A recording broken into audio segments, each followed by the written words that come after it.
What's up, fellers? Juicy content reactions here with a small little interview that we're reacting to. Just a 4.5 hour interview by PBD podcast, Patrick Bet David. He's interviewing the one and only Andrew Tate, the big dog. After 92 days in jail with his brother Tristan. He's been released.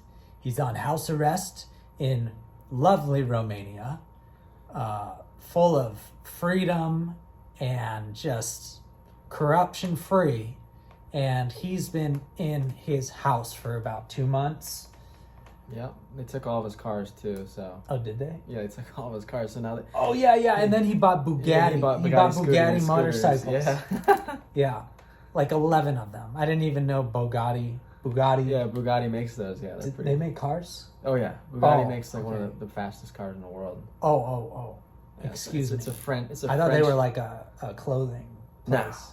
No. It's like a French supercar. Oh, okay. They sound hypercar. Italian to me. Okay. Yeah. French Yeah. cars. Wow. Yeah. Okay. So yeah, he's not in solitary confinement anymore. So he was in jail for 92 days, and he's had one interview with the legacy media since then. And they didn't ask him. It was the BBC, and they didn't ask him one question about his experience in jail. They basically tricked Andrew Tate into having that interview with him. They pleaded with him for months, Andrew said, to have an interview. He said no. They said no.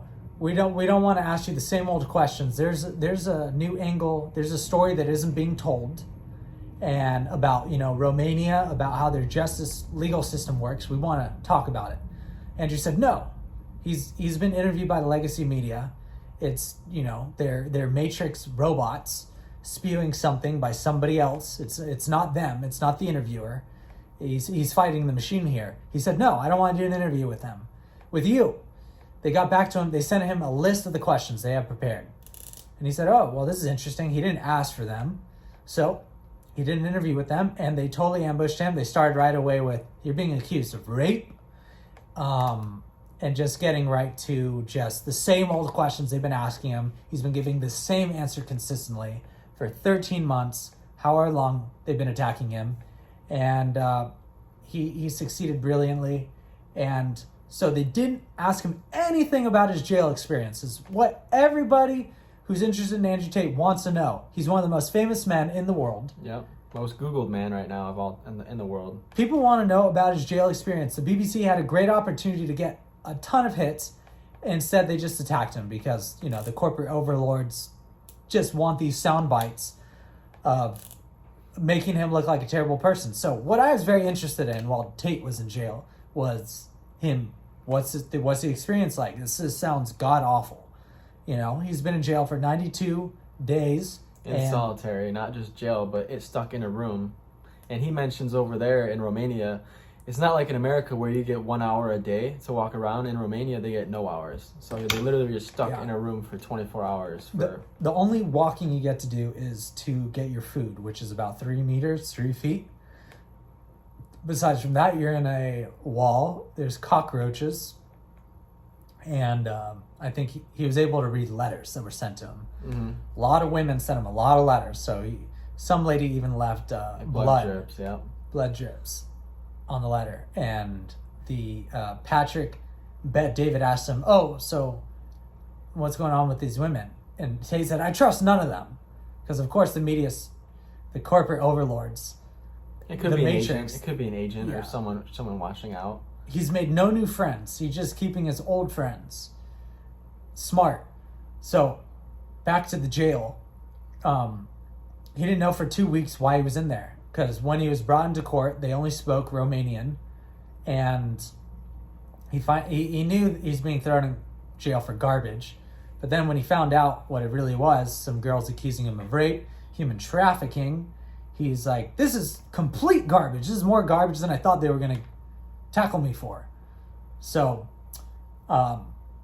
what was really cool about his jail experience was him and his brother, who he doesn't talk about much, Tate? Yeah, no, Tristan Tate. Tristan Tate is his younger brother, yeah. But yeah, they talked about how Andrew's always the aggressive one, the hyped up one, the one who's always trying to figure out a way to get out of things or figure out a way to find solutions to things. Tristan's just a chill guy, the guy who's always there. He just really doesn't give a shit about much, But they talked about when they were in the cell how Andrew was freaking out, like, how do we get out of here, And Tristan's just like, whatever, I'm gonna go to bed. Yeah, they got this yin and yang energy, and it works because Andrew freaks out. He's always thinking, anxious. How do I get out of here? And Tristan, he's calm, cool, collected. But they're able to each do that way. The energy's aligned. Because Tristan knows his brother is working on a plan to get out. So they're very different. Different, but they what's the word? I guess it's like Andrew knows that he needs Tristan's calm energy. Tristan knows that he needs Andrew's, more hyped up, aggressive energy for them to solve things together. You said it perfectly. They have an ultimate. Yeah, they have the ultimate alliance, yeah. Yeah, so Tristan one time asked Tate while in jail, hey, I think Tate was, just being very anxious. Tristan asked him, hey, if you found out when you're young, you're going to become super rich, super famous, all you had to do was serve a small amount of time in jail, would you still do it? And Andrew said yes. And Tristan said, okay, so what are you freaking out about? And then he went to sleep. These guys, they work really well together, and I think it has a large part to do with their dad, who would catch them squabbling when they were young, put them in a room, say, okay, you got to sit here for 4 hours, don't talk, otherwise I'm starting the timer over. And they just learn not to argue with each other because they're like, this sucks. Yeah, learn discipline. This sucks. My parents never put me in a room for 2 hours. Maybe, I was grounded, but where I couldn't make a peep, no talking. So they just learned not to squabble with each other. I think that's a great thing to do. Like, I think I'll do that with my kids if I ever have kids. What about you? I think that's also the reason why so many people have bad relationships with their siblings growing up. It's because so many people weren't raised like that. They're bickering and fighting with their siblings, their brother and sisters, or brother and brother, whatever, So the parents just let them, or they would, parents a lot of times pick sides. They pick, the baby. They always favor the baby, or sometimes they always favor the girl. So it always... He let them figure it out on their own. Yeah, he let them figure it out on their own. He didn't want to hear who's right and who's wrong. Just fucking figure it out. Figure it out, but he also disciplined them to such a deep level that it caused them to have... I think that's what also built their alliance too. A lot of people don't have good relationships with their siblings, or not the best, And, growing up, it's... You always remember that stuff. I remember times where me and my sister would fight about stuff and get in arguments and throw things at each other, and it's almost like there's a point when you're growing up, especially if you're in school, and you realize you're like, I don't know if my sister even likes me. I don't know if we really like each other here, So I honestly think when he says I have to... So what are you saying? Are you saying that your parents... Do you have a good relationship with your sister? Oh, now? Yeah. No, just the whole process of growing up, though. It was when we were growing up, it was like... You weren't tight. We weren't tight. These guys were tight. No, it wasn't like that. I wasn't tight with my sister either. Yeah, exactly. That's what I mean. It was almost like, And my parents never put me in a room with her for 4 hours. No. Yeah, me neither. Yeah. So severe, you could think of it as severe parenting, but look at the results. They're tight because there was a point where the authorities decided, okay, Tristan doesn't need to be here. He's not being charged with anything. Let's get him out. And Tristan said, no. If my brother's here, I'm going to stay here. And they said, well, you're not supposed to be here, so we're going to take you out. And he said, if you take me out, I'm just going to sleep outside the prison. That's how loyal he is to his brother. Yeah, he's going to stay by him through thick and thin. And yeah, it's crazy. It also helps that they have a lot of money. And they can afford, once they leave prison, to sit there. And what's interesting is Tate said, when I was in prison, I'd hear guys crying down the hallway, complaining, but crying, sobbing. And why are they crying? Well, a lot of them are not in Andrew Tate's position. they have families, they have jobs, they have mouths to feed, and the money's not coming. And they have more stress on them than Tate does. Because Tate is not a regular, these two are not regular people. They are tens of millions to hundreds of millions worth in value, net value. So, what am I trying to say? I guess it's like there's people in there losing their shit, having mental breakdowns, and Andrew Tate's like, well, why didn't I have a mental breakdown? He was like, there's something. That's why he was talking about how he's an exceptional man, he's an exceptional person, because majority of people would have lost it. They would have had some sort of mental break, but for some reason he can relax a little because he's got all this money. He's got all his money, but I think there was a point where he knows he's getting out. He knows he's getting out because he hadn't done anything, but he also knew that with Tristan, I think his brother really staying calm throughout the whole thing kind of kept him sane too. And he talked about them having some of the best laughs they'd ever had. Because it's one of those things where they're like, we can be some of the worst times and best times. We can be on a yacht laughing in Dubai on $1 billion yacht, but we can also be in a Romanian jail cell with cockroaches on us laughing. So it's like, that's how it's like, that's your ride or die, if you got that kind of alliance with someone. And so, when he says he's got the best brother in the world, I think I kind of felt it, after watching this long podcast. I was like, the just one more thing about how they were raised is to what Billy called it, an ultimate alliance. Remind me of an episode from Breaking Bad where the two cousins, the killer cousins, when they're young, you see a flashback and they're squabbling and their uncle Hector is watching them, and one of the kids comes up to Hector, the uncle, and says, "I wish he was dead," to the other kid, his twin. So the uncle, he smiles, tells the other kid, "Hey, come here. Hey, get me a beer down there in the ice chest." The kid reaches down to get a beer. The uncle holds the kid's face down in the icy cold water. He's drowning him.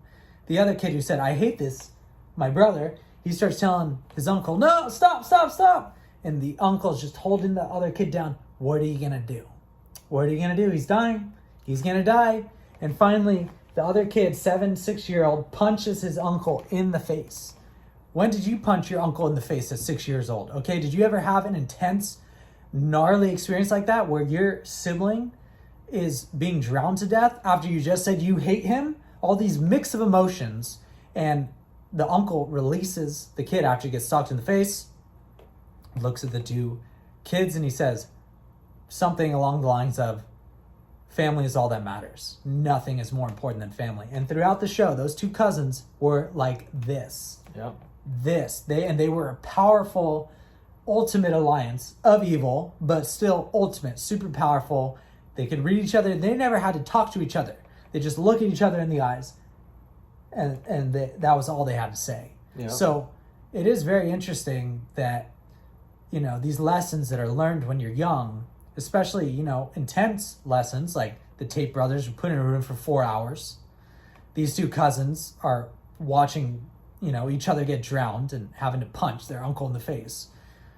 So these are intense bonding experiences. This is why the Tate brothers are extraordinary. Mm-hmm. And a lot of people are not like that. They have not had those experiences with parenting. No, I know for me, I got my ass whooped as a kid many times because I did stupid shit. And I deserved it, And my dad was definitely not like how dads are today, So I definitely got the belt and the hand and all that stuff numerous times and got jacked up. But he never had like your sister being like, "Hey, I'm gonna whip your brother's ass unless you do something about this." No. To get you guys to bond. No, it definitely wasn't like that. But I know. Or he's like, "You two go out in the woods, don't come back for 48 hours and learn how to survive out there." Right. I think for me though, it's more like, okay, even though all that happened, now me and my dad have like a super tight relationship, and I respect. I know why he did everything, and I think you respect him. Oh, absolutely. And like, I wouldn't have wanted it any other way, I wouldn't have wanted how I see kids now, where they're, I have respect for my dad in many ways, and there's also things I do not respect him for. And I want to respect my dad totally 100%. I want him to be my hero, and I don't know, maybe it can be that way, but with Tate, the Tate brothers, they have total respect for family is what it sounds like. Yeah. From how they were raised. And it also brings up, the dad put a lot of emphasis on the family name. Well, of course you got an A+ on your test. You're a Tate. Well, you're going to have enemies because you're a Tate. You put a lot of emphasis on the family name, and I that's something else I would like to do with my kids. Like, of course, you're Rodriguez. I want them to have a sense of, give their surname a sense of meaning. It's not just a last name. It's important. Fight for it. Don't tell lies, because then it's connected to your name, and I also share your name, son, and that affects me. Take it very seriously. Have meaning in your life. This gives people meaning when you add meaning to their surname. It gives them direction. It helps them guide. Oh yeah, it reminds make them, the right decision. Reminds them what they're fighting for every day. The reason why they get up and they do everything that they do is because, like he said, he's like, you're a Tate,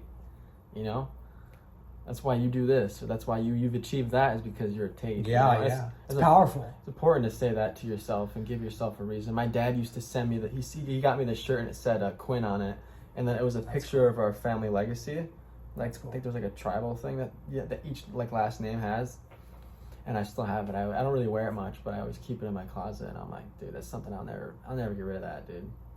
But I thought about that when I was watching this podcast, because it reminded me, like, okay, my dad has a lot of that same mindset. Like, you got to take a lot of pride in your name. We can do that now. Where you come from. Just because our parents didn't do it. Yeah. Your dad. No, my dad did. No, my dad did for sure. But with me, I can just start to think of it that way. Yeah. No, you can, absolutely. What do you think about what's to come too when you have kids, and then, what that's gonna look like? You spreading that message to them. If I do that, if I become the most famous Rodriguez alive, and I'm a man of principles, and I'm not corrupted, there's so many Rodriguezes out there.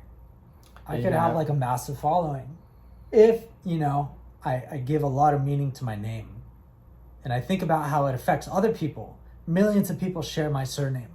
Yeah, like Benny Rodriguez. I don't want to give them. I don't want to put a damper on their name. Like, there's some killer 10 years ago. His name was Elliot.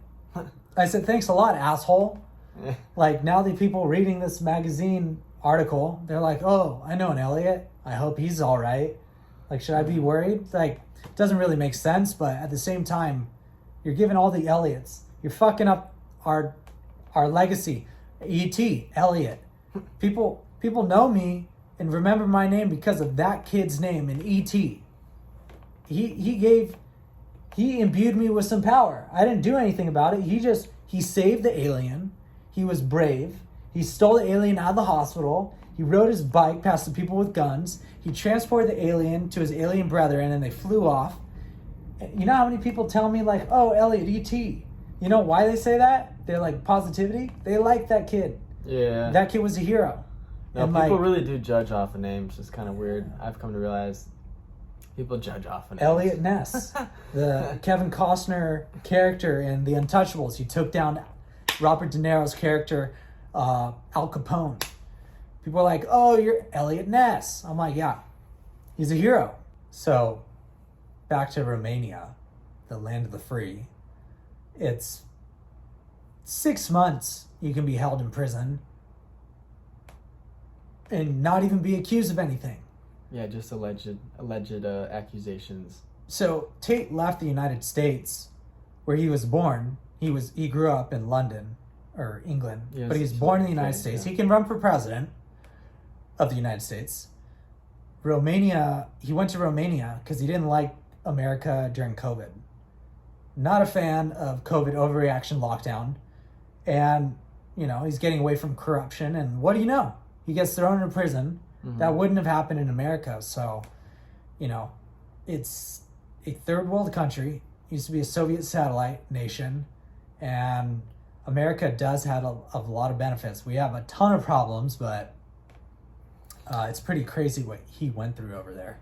Yeah, no, he talks about how the COVID thing and how he think the West is a failed society, and it was one of those things where, like, I think he's onto something with a lot of those analogies and aspects and things he talks about, but it was one of those things where it was like, damn, like, had you not been in Romania, it's like that would have not happened, you know what I mean? But I remember he talked about how they were going to catch a flight to, he literally went home, packed a bag to stay for a night, and they were going to catch a flight to, I think, Dubai or somewhere. Yeah, they were going to Dubai. Yeah, They're going to pack a suitcase in Romania. They stayed one night, and then they're talking about where they're going to party for New Year's. Yeah. And they ended up being in a jail cell in Romania on New Year's, hearing music going on outside, and all they had were like 15 cockroaches on the walls.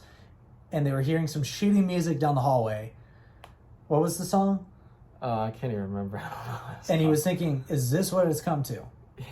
So he says, there's a lot of great people in Romania. Almost everyone in Romania who's come up to him is like apologized for what happened there. Even a lot of the guards. Said a lot of them were nice to him as well. Yeah, and they apologized too.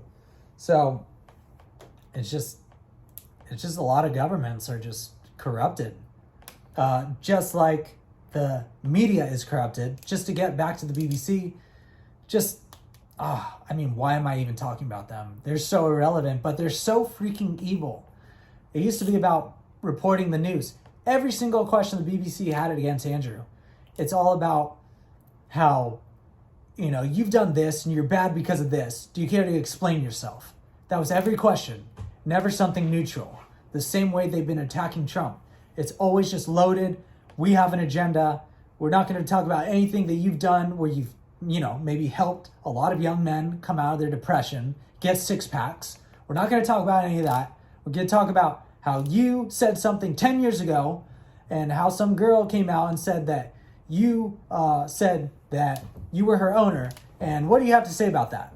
And they don't even have anything in print of that. And it's totally fucking subjective. And that's what mainstream media has come to. The BBC is like the CNN of America to the UK or whatever. They are just very opinionated. They used to be known as somewhat objective. Yeah. But oh my God, they're just a CNN. Well, they totally just I don't know what you want to call it. They blindsided him hardcore with that interview. That was, I'm sure if he could have went back, he probably wouldn't have did that. But then again, it's one of those things where that only just makes his fan base grow stronger, because we can all see what's going on there, and people are starting to wake up to what's going on. And so I actually think that interview did more harm to the BBC than it did to Tate. It did for me. I knew BBC was, left leaning, but then after this, oh my God, I'm never going on their website again. Just from one interview. Well, it just makes Tate talks about the Matrix a lot, and he says there's so many ways the Matrix is like real life. Agent Smiths can just take any person and become them. They can use anybody and become them. So many people today are just walking pods, waiting to be used by the government, the corrupt government. Tate will be talking with someone. As soon as he starts talking about something controversial, all of a sudden this person he's talking to, his friend with a second ago, suddenly they become this other person. Yeah. Like they were just all of a sudden taken over by some outside force, like the Matrix agents, and now they're just spewing what the establishment wants them to spew. I thought that was a very good analogy by Tate, because it reminds me a lot of relationship with my dad when it comes to politics. All of a sudden he'll become this totally different guy. Can't have a discussion with him without him blowing his top. That's one thing about I will say, and it's not just, it's on both sides, but I notice it especially because I used to date a girl who was extremely liberal and very left-leaning, and if I tried to give my side or give an example that would essentially prove her wrong, every left person I know just blows up. They just freak out. That's their defense mechanism, is to just get emotional, have a riot, throw a fit. My friend just said, Keegan Mead, he was dating a girl, and she said, an ex, she said if he didn't vote for Bernie Sanders, she was going to cut off his penis. Dude, our old buddy actually fucking... I don't even want to get into that story, actually. But, yeah, there's some crazy... I know some crazy stories. You know who you are. Yeah. So... Yeah. No, I was hanging out with a girl in L.A. in 2019, and I told her I was going to probably vote for the guy whose name starts with T, and she got mad. And she started talking about how her mom got... something happened to her mom at work, like sexual assault. and she was really mad, and I just played it cool. And then she calmed down, and then she apologized to me. And she's like, well, I'm voting for Elizabeth Warren. I'm like, wow, does she inspire you? I asked my dad, I was like, does Biden inspire you? And he's like, I don't have to be inspired by the guy to vote for him. And I was like, why are you angry, dude? Yeah, it's always a bunch of like, dude, if you ask people that, they don't know. And especially after now go back and ask them, like, why did they vote for him? They have nothing to fucking say. You know, it's all about why we shouldn't vote for Trump instead of why we should vote for Biden. It's all anything. We can't vote for the other guy. It's anything but Trump, right? We can't have a racist. It's anything but Biden, or in terms of like, sexist, grab her by the pussy, whatever, you know. Oh yeah, that's how you have a discussion. That's very deep. Labels. One word labels. Here's the thing, though. I think back then, guys like Tate and even Trump, they got put down a lot, and the left, I think, kind of won for a little bit there. But now, after what's happened the past couple of years, everyone's starting to wake up. And Andrew Tate has been rising in the past year. And trust me, look at how many people voted for Biden. A lot of people voted for Biden, no doubt. Millions. But you will see a change. Like, people are starting to realize. Some people are getting woke, and other people are getting more entrenched in stupid ideologies. You see a lot of these videos too on the internet of these guys going into like young black neighborhoods asking them like, hey, who do you want to vote for? And they're all like, Trump, like, we like Trump, you know, we like what he does for the country, and like we respect him, you know. And I feel like if you would have asked them that 3-4 years ago, everyone's answers have changed, is what I'm trying to say. You go and ask those same people the same Biden question. said, oh, if you don't vote for me, if you don't vote for me, you're not black. He said something stupid. I don't know. I can't remember exactly. No, there's a clip of him saying. Yeah. He said something very like. I mean, he said a lot of racist stuff, especially when he was younger too. But basically, if you're black and you don't vote for him, you're not black. That's what he said. Yeah. I was like, okay, that's a little bit of like, you know, dementia mixed with. That's not deep, dude. Yeah. That's just. Yeah, dude, Joe is just. Dude, he makes me sleepy, bro. Talking about Sleepy Joe makes me sleepy. Sleepy Joe is not the guy, dude. You know what I mean? We already figured these games out when we were 10 years old. He's fucking falling off a bike. He's taking a couple dives on the fucking stage. There's going to be more dives. He's going to be taking dives. There's going to be more and more. And I don't even think Joe wants... He's on a roll. I don't even think Joe wants to be president, dude. I think he's just like, what the fuck am I doing here? You know what I mean? But he's got people... He wants to be president. Yeah, maybe he does. I don't know. He's greedy. He wants power. He was a senator for 40 years. I used to watch videos of him when he was younger, and I was like, yeah, this guy used to be a different person, but now he seems like he's just too many screws loose. All right, so another big topic that Andrew discussed during this interview was he got a lot into AI, which is artificial intelligence, which has been around for a long time, but it's been brought up a lot more recently. And not that long compared to Neanderthals. That's true. But Andrew talks about how AI is actually becoming kind of a threat to the average guy. If you're just the average Joe, right? The guy who maybe... Joe Schmo. Joe Schmo goes and works a job, clocks in, puts his hours in. Man. Not really very motivated or competitive, just kind of, you know, does what he has to do, pays his bills. He's saying that AI is a huge threat for that guy. Unless you're an exceptional man, you're an extraordinary man, you're a wealthy man of status. He was saying basically AI would benefit people in his position, people who are next level, top tier, because AI can only help them. They can figure out ways to innovate AI and find a way to help them and to use it and implement AI into their life. I'm already using it. ChatGPT. They made a joke. I'm copywriting the hell out of my jewelry posts. I'm just researching things. It's going great for me. So he was saying, if you're average Joe Schmo, you better be worried. Better be worried because fucking AI could take your job real quick. Oh, yeah. Because look at the copywriters. Mm-hmm. People are telling their copywriters, just so you know, ChatGPT's doing a better job than you. So you better be worried. It might be starting to put musicians out of work because it's already making music. Yeah. I know there's a song by The Weeknd with mixed with some other Drake and The Weeknd. artists, musicians. It's making great art. So you better beef up. It's more competitive than ever out there right now with this globalization going on. It's only going to get more competitive too. It's not Yeah, you're not just going against the store down the street. You're going against every store in the world sometimes if you're on the internet. In terms of your price, who has the lowest price?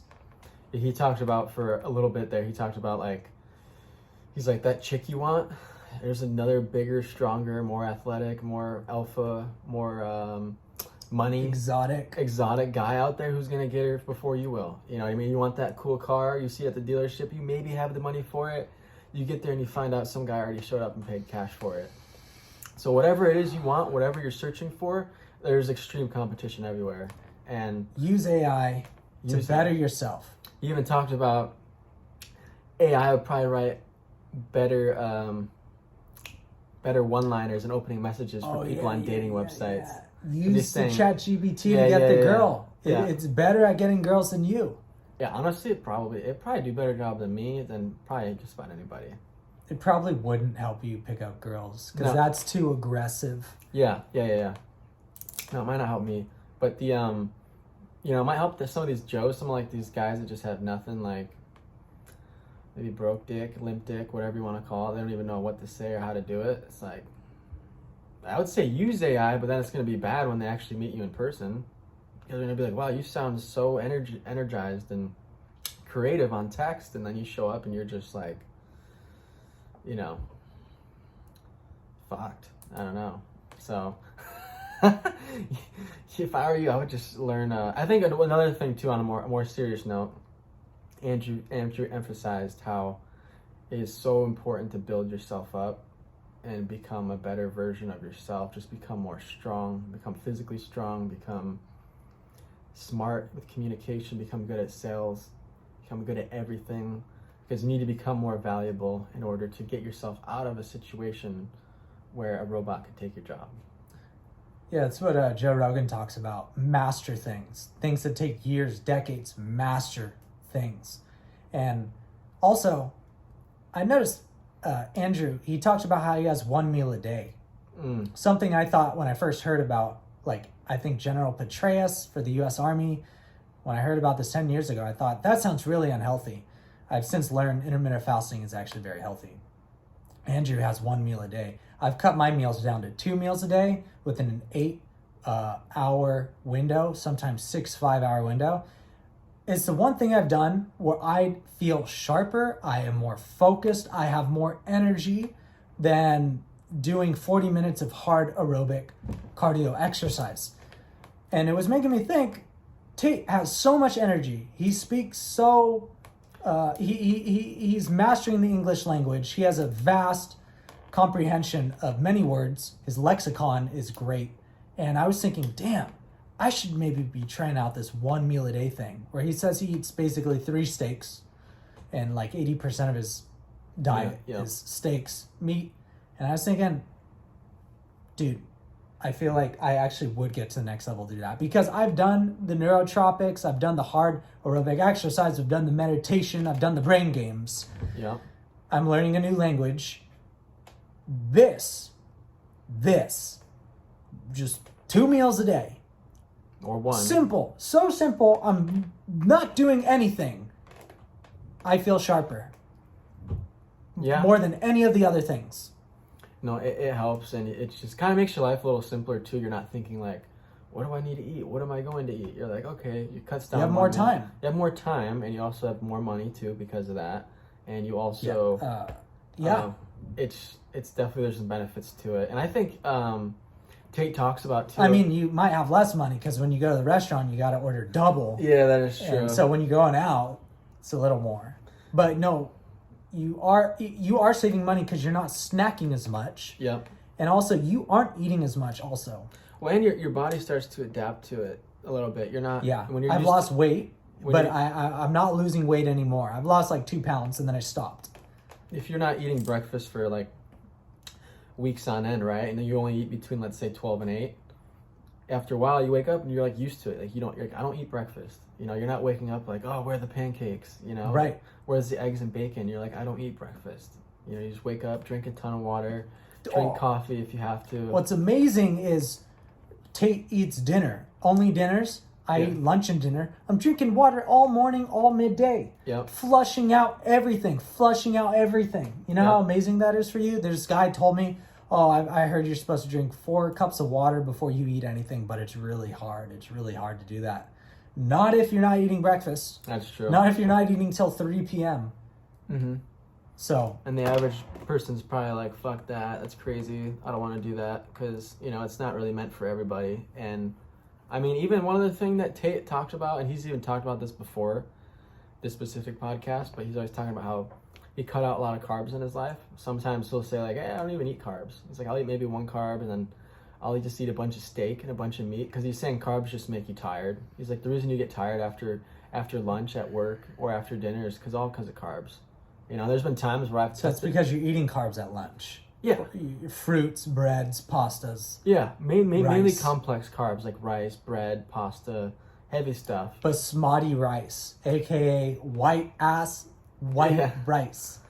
And I've tested it out. There's been times where I ate just chicken instead of chicken and pasta, or steak instead of just steak and rice, and I felt more energy. I didn't feel as bloated. I felt like, okay, I can go. Fuck yeah, baby. Chest bump. I can go run right now. Whereas if you eat all those carbs too, you're like, I'm just gonna sit back and fucking go to sleep, or and it's true, carbs just they give you energy, but they also make you tired. So I get what he's on to, but not everyone's built like that. Some people just, If my kids aren't eating carbs. Yeah, they're gonna fucking hopefully they eat. My kids are gonna be super babies. They're gonna be super buff babies. Okay. They're gonna be shredded babies. Which brings us to our next topic. Raising kids. Schools. School shootings. Why are we having so many school shootings? Vivek Ramaswamy, a Republican presidential candidate, has a very good solution. I mean, it's something.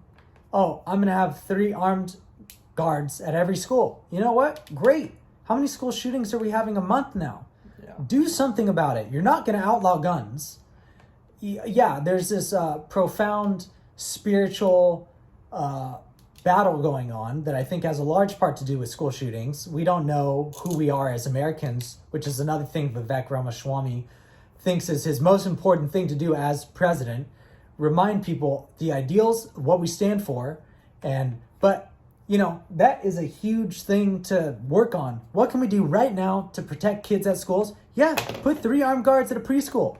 Yeah, it's money, but hey, I'm not for taxes really, but for that I will pay taxes because this is gnarly. It's just crazy.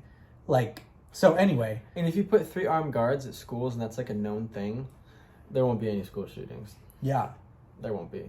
Even though people still try robbing a gun store. Yeah, no. I just watched a video of that last week and they got destroyed. Yeah, and they just get lit the fuck up. So there's still going to be people messing around, but they'll get destroyed. Yeah, that's hopefully. And there's 3 of them too. It's not like 1 armed guard. Like President Trump called out some guy who didn't respond. He was at the school. He did nothing. Mm-hmm. When this terrorist shooter is killing kids in the school, President Trump called him out. If you got 2 homies with you, yeah, it's like let's go kill that. You gotta make sure these people are trained though, not just like an actual school security guard with a gun. Like it's gotta be. Yeah, you're not giving the guns to the 3 buffest football team. Kids. Yeah, make sure the people that actually kind of know what they're doing, and also pass mental health background checks. I think you don't want to just hire someone and then all of a sudden they turn around and. Yeah, just common sense. Background checks. Yeah, background checks. Make sure they're in good. They're trained for this. Give them a couple weeks or training to be in a firefight at a school where you don't shoot the kids and you kill the terrorists. You know what to do. Just common sense. So anyways, I just noticed something interesting. There's no school shootings in, anywhere else in the world. Really, it's just the U.S. And I was just thinking, you would not hear about a school shooting in Japan. No. Why is that? Japanese are very much about honor and respect. And a lot of people in America don't have respect and honor, respect toward themselves. Their name. They're not proud to be Americans. And Tate was, I don't know if he was talking about this or not, but I think, it's what Vivek Ramaswamy wants. He wants to remind. Well, Andrew Tate was talking about this. Have honor and respect. It's your family name. Yeah. Would he go and shoot up a school? No, he's a Tate. Yeah. He would do dishonor to his whole family. The rest of his family, and he knows the impact. They're going to have to answer for him. Yeah.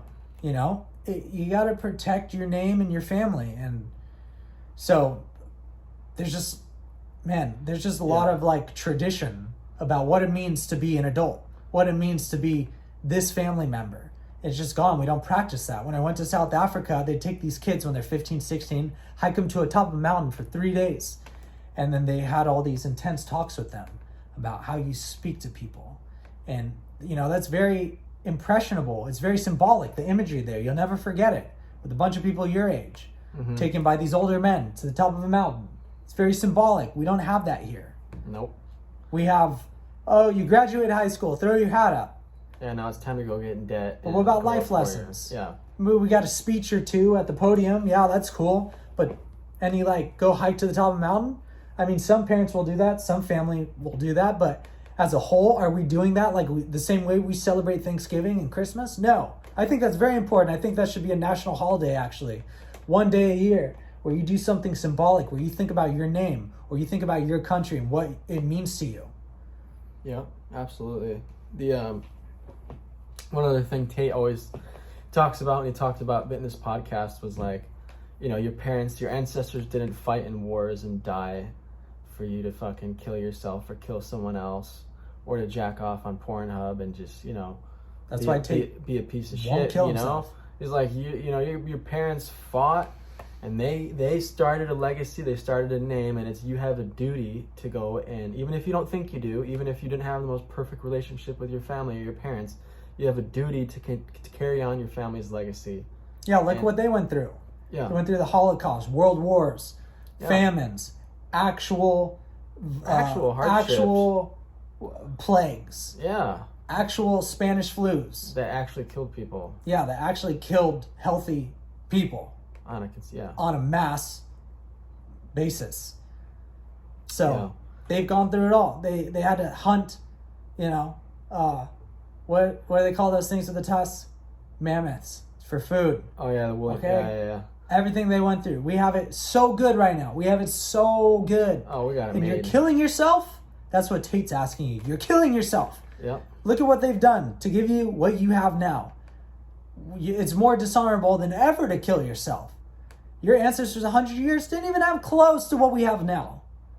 The king of France living in 1300, would you rather be that king or would you rather live now? You'd be a fool to choose I would be that king in 1300. Yeah. You have no medicines and there's always war and you can go on and on. Well, on the flip side of that too, I've heard from a couple different people. I remember a guy told me, he said, depression and suicide is a privilege.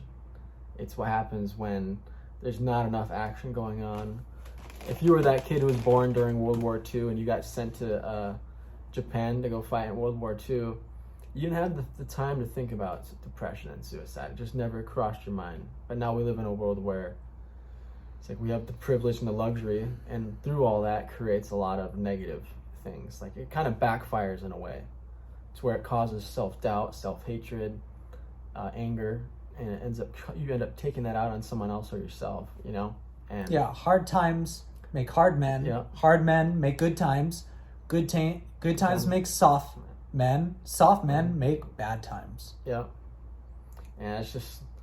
Rogan says it. In the face of no oppressors, people make oppressors. Andrew talked about, the guy I mentioned, he's like, well, the gun laws haven't really changed drastically since, let's say, the 1950s, right? And he's like, so why back then was there not as much, there wasn't school shootings back then, there wasn't gun problems back then, but now there is. And then they go into, they're like, well, it's a mental health problem,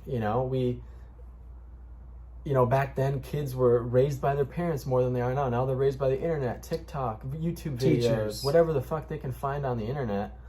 And it's just absolutely corrupted. It corrupts your mind.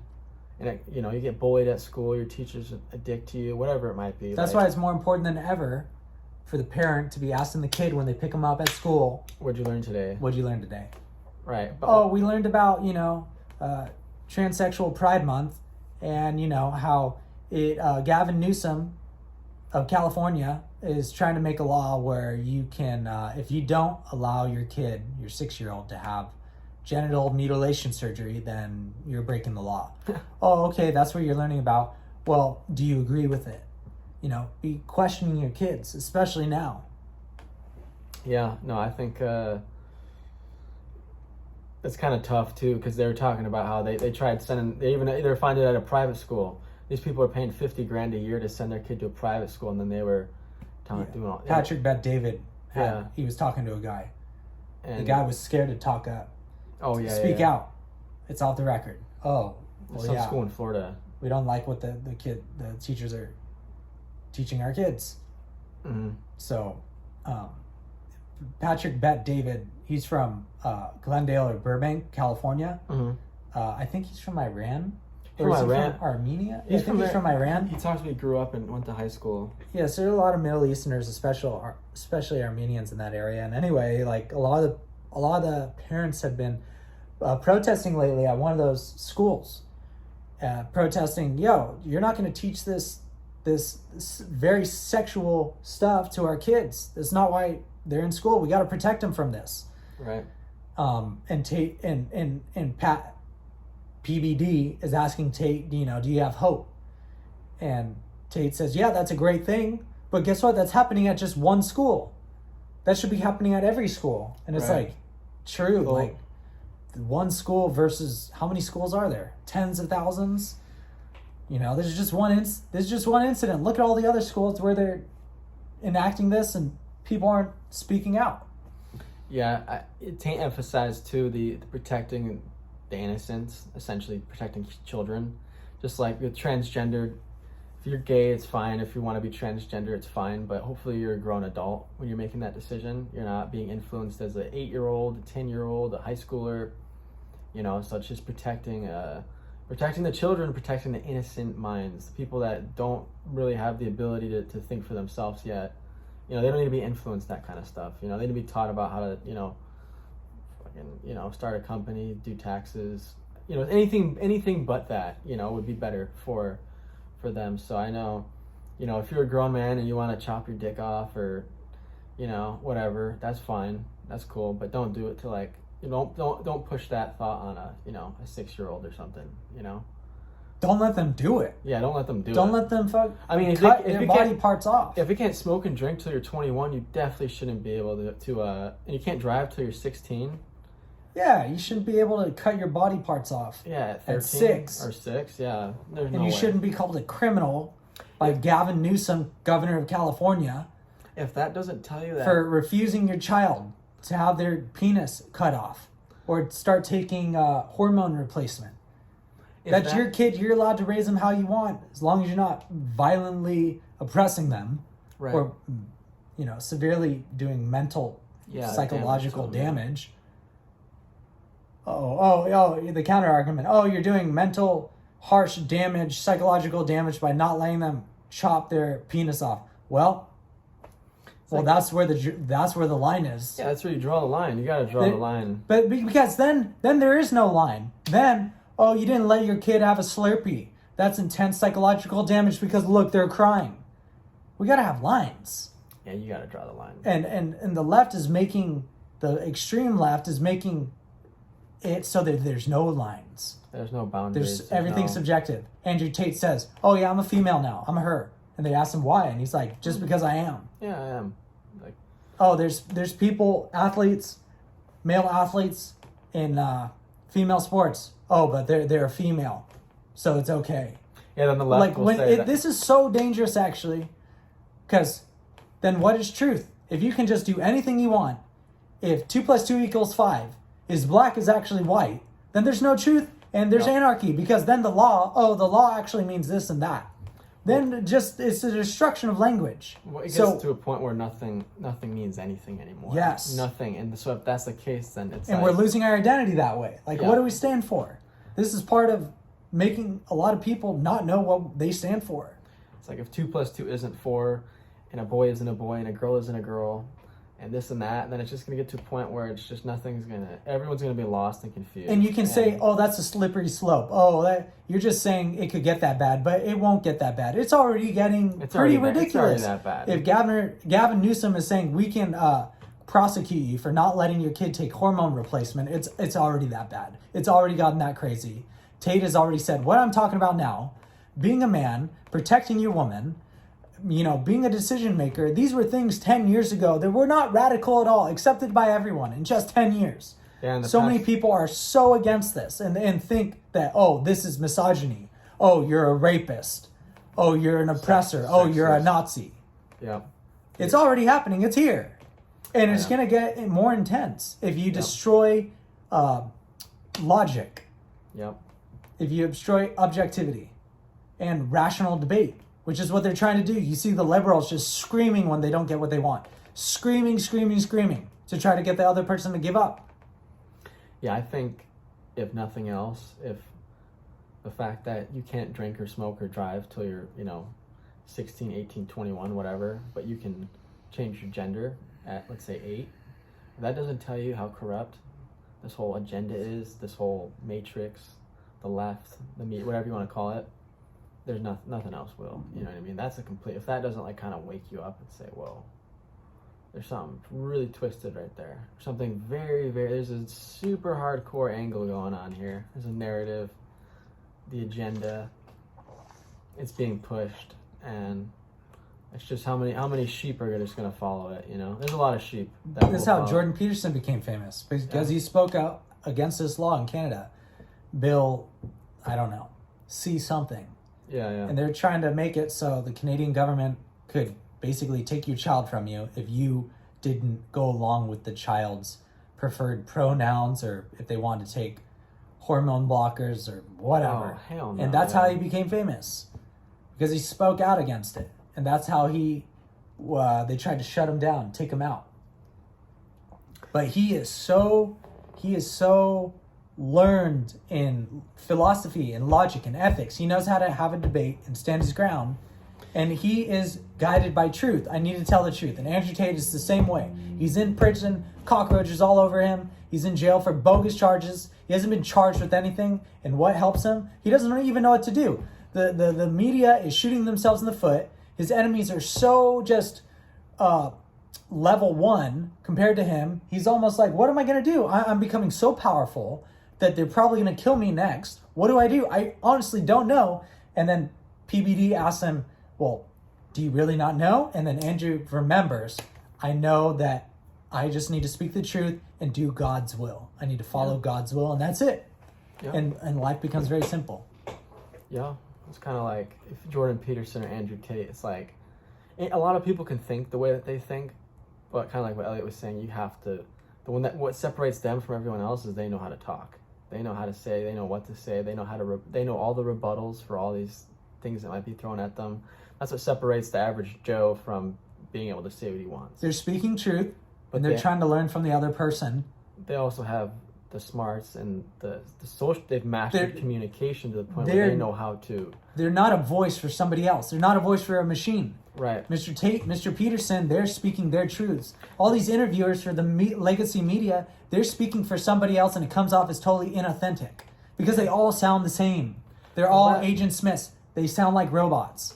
That too, and like, I respect people like that so much. Like who? Andrew Tate, Jordan Peterson, because what they have is a skill, that ability to talk and the ability to know what to say, how to say it at a certain manner, that's a skill. It's an they're storytellers. Skill. It's a valuable skill that could be worth a fortune. They're great storytellers, and it's something I admire because I know most people don't have the ability to do that. So to give us different perspective on things, and they're brave when speaking the truth. So I think that wraps this up. Yep, we're good. Thank you for watching. We love this podcast. We're glad Mr. Tate is out of jail, somewhat, and. Thank you for tuning in. Yeah, thank you. Tell us what your favorite part of the interview was. What stuck out to you? Absolutely. Let's get it. Peace. Love a lot. Make a lot of money. Be proud of who you are and where you come from. and have a great night. Or morning. Whenever you're watching this. Yeah, morning, night, make some money. Just put the money before the girl and put God before that. Put God before that. Don't cry over the girl because she's already found someone else. Yeah. And it's not a religious God I'm talking about. Any God you want. Yeah. What do you look up to? That's spiritual. That's not a human being. Hell yeah, dog. Hell yeah, dog. Pump some iron. Chest bump, dog. Yeah.